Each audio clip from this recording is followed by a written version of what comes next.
Hi guys, homemade soya sauce செய்கிறது எப்படின்னு பார்க்கலாம். வெரி ஈஸி அண்ட் சிம்பிள் மெத்தடில் ஒரு பேன் எடுத்துக்கோங்க. அந்த பேன் சூடானதுக்கு அப்புறமா சுகர் சேர்த்துக்கோங்க.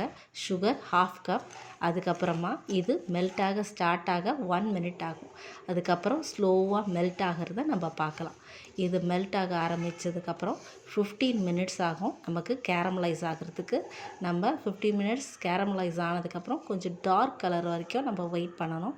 ஃபஸ்ட்டு இதை மெல்ட் ஆகிட்டுருக்கு. மெல்ட் ஆகிறது ஈவனாக மெல்ட் ஆகிறதுக்கு நம்ம எல்லா பக்கமும் அந்த சுகரை சேர்த்து கலரி கொடுங்க. இது இப்போ பார்த்திங்கன்னா எல்லாமே நல்லா மெல்ட் ஆகிட்டுருக்கு. கொஞ்சம் டார்க் ஆனதுக்கப்புறமா நம்ம எந்த கப்பில் சுகர் மெஷர் பண்ணமோ அந்த கப்பில் 1.5 கப் வாட்டர் சேர்த்துக்கோங்க. அதுக்கப்புறமா இதை நல்லா கலரி கொடுங்க. ஃபஸ்ட்டு அங்கங்கே கட்டி கட்டியாக நிற்கும், அதையும் நல்லா மெல்ட் ஆகிற அளவுக்கு நீங்கள் கலந்து கொடுங்க. இது நல்லா மெல்ட் ஆனதுக்கு அப்புறமா 1 ஸ்பூன் சுகர் சேர்த்துக்கலாம். நம்ம இந்த சுகர் மெல்ட் ஆகிற வரைக்கும் வெயிட் பண்ணலாம். இந்த சுகர் நல்லா மெல்ட் ஆகினதுக்கப்புறமா இப்போது ஒரு 1/2 ஸ்பூன் சால்ட், 1/2 ஸ்பூன் பெப்பர் சேர்த்துக்கோங்க.